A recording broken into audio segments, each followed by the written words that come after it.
Hey guys, John V here from Phone Reno. Right now you're watching our video review of the Asus MeMo FHD 10. Well, it isn't a high-powered tablet meant to compete against some of the elites out there. Rather, the tablet itself is an entry-level thing, but the important part about it is that it's actually the very first Android-powered tablet from Asus to actually feature an Intel chip. Well, there's certainly nothing too impressive about the design of the tablet, just because it looks very much like any of the lower-end tablets we've seen from Asus. The body itself is constructed out of this textured plastic casing, giving it a good rigid feel and a clean finish for the most part, and with the plastic construction, it contributes in giving it a lightweight feel in the hand.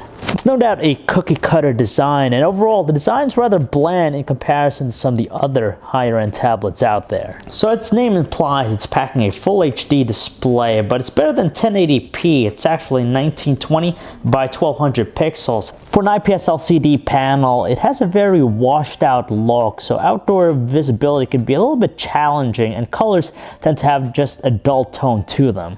So the Asus MeMo FHD 10 is packing some additional amenities that we wouldn't otherwise see on some basic end tablets. For example, it has a micro HDMI out port for video out functionality.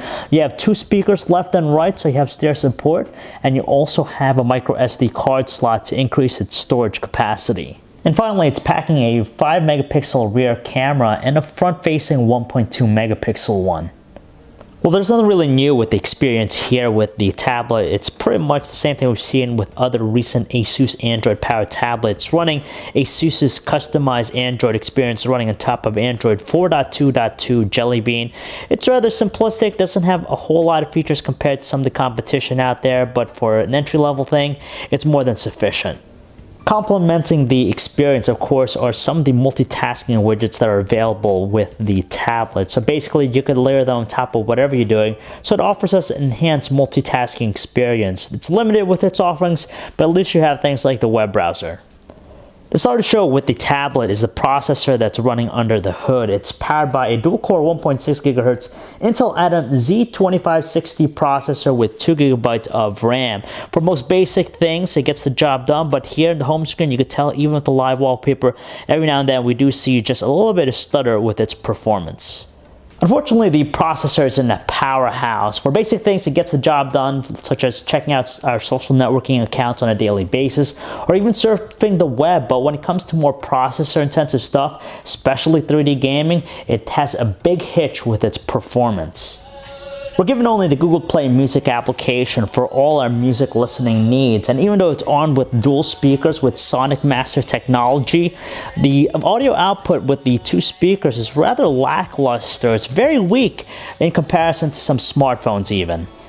Despite having a sluggish performance when it comes to processor-intensive stuff, when it comes to playing high-definition videos, it doesn't have any issues whatsoever. It manages to play even 1080p videos exquisitely with minimal lag or slowdown, and display is pleasant enough to accept. For an entry-level offering, it's nice that Asus is kind enough to provide users with a ton of different manual controls and even shooting modes, so there's a bunch of different things you could use and modify. For what it's worth, its 5 megapixel camera actually produces some pretty good looking photos that we're pleased with, as long as there's plenty of lighting, of course. The only thing we notice is that sometimes it has a slightly overexposed look, but that's the one qualm that we have with it. Under lower lighting situations, the quality diminishes, of course. We tend to see grainier details, more noise, and just an overall speckled look. Likewise, we're pleased by its 1080p video recording quality. It comes out to be nothing more than average. The only drawback that we see here is just some light artifacting as we're panning very quickly, but everything else seems pretty good. You have a very smooth recording, you have gradual exposure, mostly clear audio recording, and the details are average looking. It's not a class leader with its battery life, but the more we think about it, it's good enough for what it's used for. In fact, a fully charged battery permits us roughly 1.5 days of normal usage, and for power users, that essentially equates to a solid 1 day.